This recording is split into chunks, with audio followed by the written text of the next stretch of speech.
à toutes et à tous, nous sommes le mardi 12 janvier 2021, je suis Sarah Menei, vous écoutez Flash Foot sur Free Ligue 1 Uber Eats.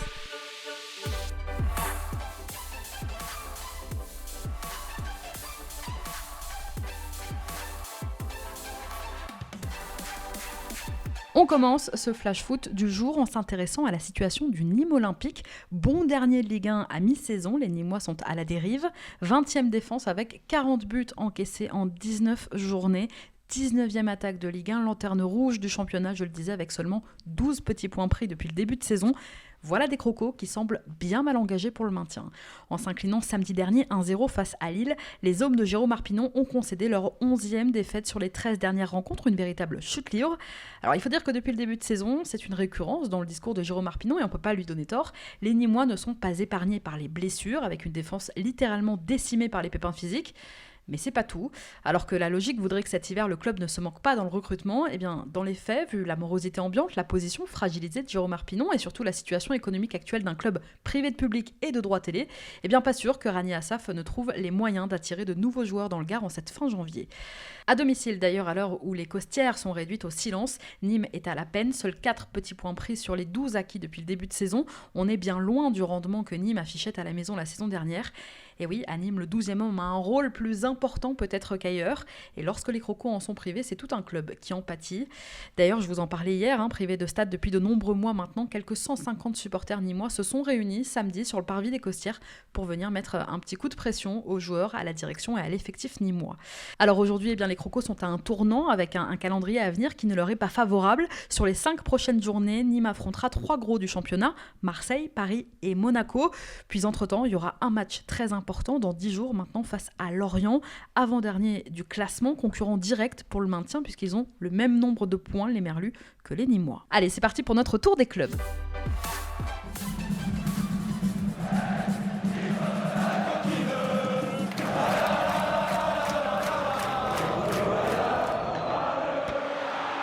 Meilleur buteur du SCO cette saison avec 5 buts, Stéphane Baoken aurait la cote en Angleterre. L'attaquant angevin aurait été proposé sous forme de prêt avec option d'achat au club anglais de West Brom, actuel avant-dernier de Premier League. Alors il faut savoir que depuis quelques semaines, Baoken s'est rapproché de Willie McKay, l'agent impliqué, souvenez-vous, dans le transfert d'Emiliano Sala de Nantes à Cardiff à l'époque, un agent qui a ses entrées dans le championnat anglais. Passé de cadre sous Paolo Sousa à remplaçant avec Jean-Louis Gasset, Nicolas Depréville a totalement changé de statut en quelques mois à Bordeaux. L'attaquant bordelais se retrouverait même poussé vers la sortie dès cet hiver. Les Girondins ne souhaitent pas le prolonger et espèrent bien sûr le transférer avant la fin de son bail en juin prochain.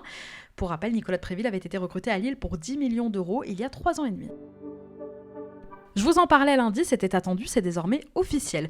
John Lucas terminera la saison à Brest. Le milieu de terrain de l'OL a été prêté ce mardi donc à l'actuel 11e de Ligue 1.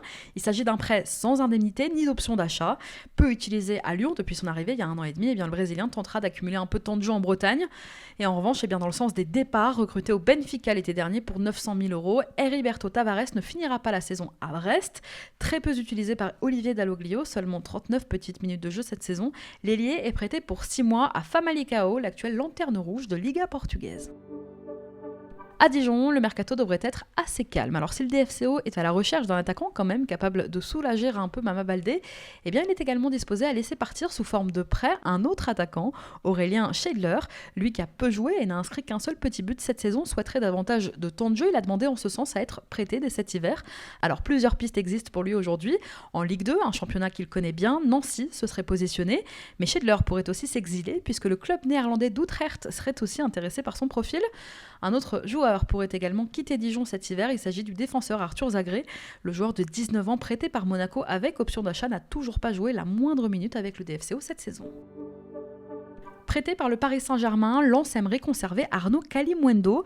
Auteur de 4 buts cette saison, le jeune attaquant fait un bon début de championnat et le promu espérait conserver le Titi parisien au-delà de cette saison. Le board lensois serait confiant dans ce dossier. Le voisin lillois serait lui intéressé pour faire venir Tom Heinz, attaquant anglais de 28 ans évoluant en Championship à Stoke. Son salaire pèserait lourd en ce moment sur les finances du club anglais. Et les Dogs seraient intéressés, mais ils ne sont pas les seuls à regarder le profil d'Heinz, puisqu'en Allemagne, Wolfsburg et Schalke seraient également intéressés. Coup dur pour Lorient qui a annoncé aujourd'hui que 7 membres de son groupe pro, dont 5 joueurs, avaient été testés positifs au Covid. En tout, ce sont donc 7 joueurs lorientais qui sont actuellement positifs et placés à l'isolement, puisque la semaine dernière, 2 cas positifs avaient déjà été enregistrés. Il s'agissait de Pierre Yvamel et du défenseur Julien Laporte, qui avaient tous les deux manqué le match contre Bordeaux. Alors le club lorientais n'a pas aujourd'hui communiqué les noms des 5 nouveaux joueurs touchés. De nouveaux tests seront réalisés d'ici dimanche avant le match contre Dijon, rencontre qui, vous l'aurez compris, est menacée. On continue notre tour des clubs avec l'actu lyonnaise dans un instant, mais avant ça, c'est l'heure de notre déclat du jour. Elle est signée Marco Verratti. C'est mon cœur qui parle. Et vous avez un chef d'espoir qui dit notre retenue.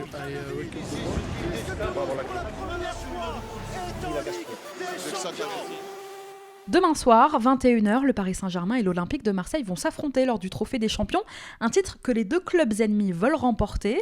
Interrogé sur le site officiel du PSG, c'est Marco Verratti qui a lancé le classique en déclarant « Dès mes premiers instants ici, on m'a expliqué la rivalité avec Marseille. C'est quelque chose d'important pour tout le monde et nous essayons de transmettre ça aux joueurs qui arrivent. C'est un match différent des autres qui compte beaucoup pour les supporters.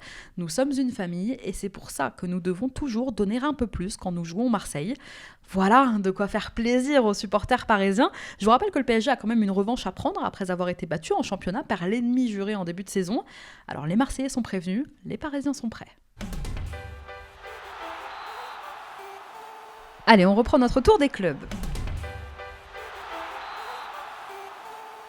Avec du mercato toujours et une arrivée prévue du côté de Lyon, un accord total aurait été trouvé par les Gones avec Islam Slimani et Leicester.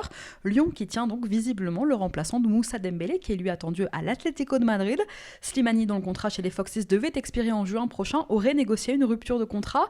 À 32 ans, l'attaquant algérien n'a pas réussi à s'imposer à Leicester après son retour de prêt cet été.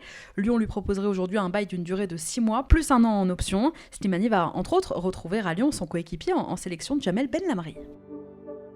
Je vous en parlais hier, l'OM a officialisé aujourd'hui l'arrivée en prêt du défenseur espagnol Paul Lirola, qui arrive de la Fiorentina. Prêté jusqu'à la fin de saison, l'espoir espagnol a passé hier avec succès sa visite médicale à Marseille. Son prêt est assorti d'une option d'achat d'environ 12 millions d'euros. Et en ce qui concerne le Trophée des Champions, je vous en parlais tout à l'heure, que disputera donc l'OM demain soir face à Paris, André Villas-Boas devra se passer de Jordan Amavi, toujours pas remis de son souci musculaire. En revanche, Boubacar Kamara, touché lui au dos contre Dijon le week-end dernier, sera bien là. À Metz, arrivé il y a 2 ans et demi, le 3e gardien Paul Delecroix va quitter les Grenats pour rejoindre le FC Annecy en national.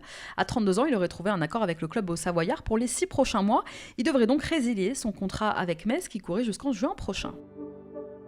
À Monaco, Youssef Aït Benasser, qui lui n'entre visiblement pas dans les plans de Niko Kovac, a un bon de sortie dès cet hiver. À 6 mois de la fin de son contrat, l'ancien Bordelais ne sera pas retenu par Monaco.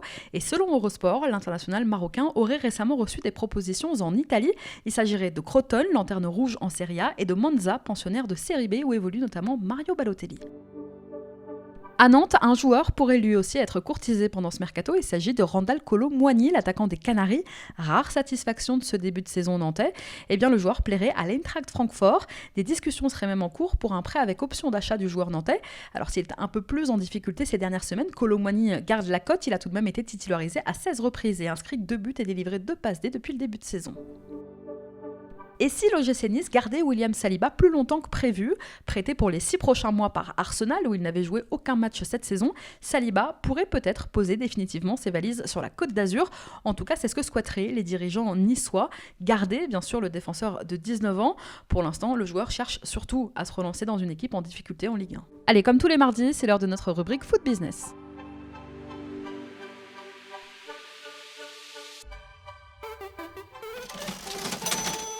Depuis plusieurs semaines, la rumeur d'une possible signature de Lionel Messi au Paris Saint-Germain est revenue sur le tapis. Alors que l'Argentin n'a toujours pas prolongé au Barça et que son contrat se termine en juin, les plus grands clubs d'Europe rêvent de le voir signer chez eux.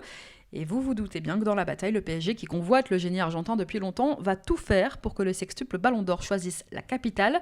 Alors bien sûr que la perspective de voir Neymar, Kylian Mbappé et Lionel Messi réunis sous le maillot du PSG fait rêver Nasser El Khelaifi et tous ceux qui aiment d'ailleurs le PSG. Mais financièrement parlant, Messi à Paris, est-ce que c'est possible ? Est-ce que c'est réalisable ? Pour l'instant, le PSG ne serait pas en mesure de négocier pour 2 raisons. Déjà, imaginez la charge financière que ça représenterait pour Paris de payer les salaires de Messi, Neymar et Mbappé en même temps. La masse salariale du PSG est déjà énorme, 30 millions d'euros pour Neymar, Mbappé doit en ce moment même renégocier. Alors ajoutez à cela les 60 ou 70 millions d'euros annuels de Messi. Et bien juste pour ces 3 joueurs, le PSG devrait donc débourser 150 millions d'euros par an. Et au-delà de ça, avec le fair play financier, c'est la deuxième raison, fair play financier et crise sanitaire, eh bien ça semble impossible d'être validé financièrement comme opération par l'UEFA. Alors aujourd'hui, la priorité actuelle du PSG serait de prolonger d'abord Neymar et Mbappé. En ce sens, des discussions ont déjà été entamées. Et puis, la seule petite possibilité peut-être de voir Lionel Messi signer à Paris, ce serait que Kylian Mbappé, qui fait aujourd'hui son retour en une du quotidien madrilène AS, ne quitte Paris pour le Real Madrid l'été prochain. Les merengues étableraient entre 150 et 222 millions d'euros pour attirer le français. Et pour financer ce transfert, eh bien, le Real espère, comme tout le monde, le retour du public dans les stades et les ventes lors du prochain mercato estival. Gareth Bale, Isco, Dani Ceballos et même Marcelo seraient concernés. Et dans ce cas, alors oui, Messi à Paris, pourquoi pas? Mais ça fait beaucoup de si, non? Allez, on reprend notre tour des clubs. À Paris, justement, si Mauricio Pochettino avait annoncé samedi ne pas savoir si Neymar allait être apte pour le trophée des champions demain soir face à l'OM, eh bien le Brésilien s'est entraîné hier et aujourd'hui avec ses coéquipiers. Pareil pour Presnel Kimpembe. Les deux devraient donc être dans le groupe parisien demain. En revanche, le PSG a annoncé cet après-midi que son défenseur Colin Dagba avait été testé positif au Covid. Il est donc évidemment forfait pour le match de demain. Quelques jours après ses coéquipiers Rafinha et Thilo Kehrer, Dagba est le 3e joueur parisien placé à l'isolement depuis une semaine. Le directeur général du Stade de Reims, Mathieu Lacour, condamné dans l'affaire Ngamoukol. Souvenez-vous, l'ancien Rémois avait attaqué son club il y a 2 ans, accusant Reims d'avoir compromis son avenir après une mise à l'écart du groupe pro, mais aussi après son licenciement pour faute grave quelques mois plus tard. Il a été entendu. Dans ce dossier, la Cour d'appel de Reims a donné raison à Anatole Ngamoukol, qui évolue maintenant au Fortuna Cologne en Allemagne. Bien que relaxé dans un premier temps, eh bien, le directeur général du club, Mathieu Lacour, est finalement condamné à verser 13 000 € de dédommagement aux joueurs. Le coach David Guillon a lui été totalement blanchi. Au Stade Rennais, James Lea Siliki est sur le départ. Son absence dans le groupe lors des 2 derniers matchs du Stade Rennais a confirmé un transfert imminent direction Anderlecht. Le club belge se serait mis d'accord avec Rennes pour un prêt avec option d'achat.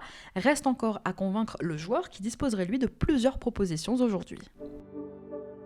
À Saint-Etienne maintenant, à quelques mois de la fin de son contrat, Romain Hamouma aurait enfin reçu une offre de prolongation de la part de ses dirigeants. Les Verts auraient proposé à Hamouma de prolonger tout en diminuant son salaire et en ajoutant des primes de performance plus intéressantes. Reste à savoir si ce sera suffisant pour le convaincre de rester. Là aussi, un autre historique va-t-il rester? C'est à Strasbourg. En fin de contrat dans 6 mois, Dimitri Liénard pourrait ne pas prolonger l'aventure avec le Racing. Le milieu discuterait actuellement avec sa direction, mais pour le moment, eh bien, les 2 parties ne se sont pas encore mises d'accord sur les modalités d'une prolongation. Angers serait très présent dans ce dossier, comme Caen et Sochaux aussi en Ligue 2. Je vous rappelle que Dimitri Liénard est l'un des capitaines et homme fort de Thierry Loret au Racing. Il est au club depuis 7 ans et demi. Merci à tous d'avoir été avec nous, c'était Sarah Menei. Vous écoutiez Flash Foot et on se retrouve demain.